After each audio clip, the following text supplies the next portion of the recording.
আসসালামু আলাইকুম। অনেকেই আমার কাছে জানতে চাইতেছেন যে ভাই বর্তমানে সৌদি আরবে কি হইতেছে? শুনলাম মানুষ ধরে ধরে দেশে পাঠাইতেছে। ঘটনাটা সত্যি। মানুষ ধরে ধরে দেশে পাঠাইতেছে। এর একটাই কারণ, সামনে বড় হজ।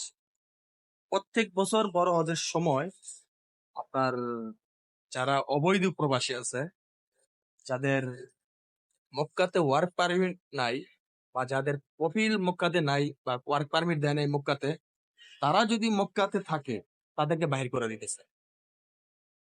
তবে তাদের বাইর করার সিস্টেমটা অমানবিক, খুবই নির্যাতন মনে করেন।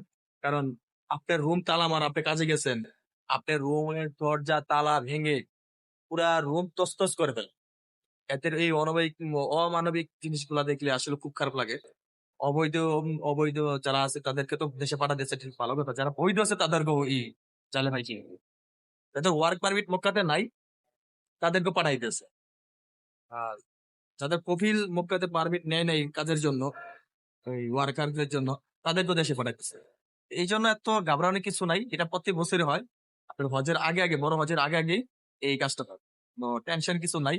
যাদের নসিব খারাপ তারা ঠিকই চলে যাবে। আমিও দেখেন ভাই, আলহামদুলিল্লাহ আমারও আগামা নাই, নসিবটা এখনো ভালো আছে। কোন দিন চলে যায় পাওয়া যায় না। এই জন্য দোয়া করবেন সবাই আমার জন্য। আল্লাহ হাফেজ।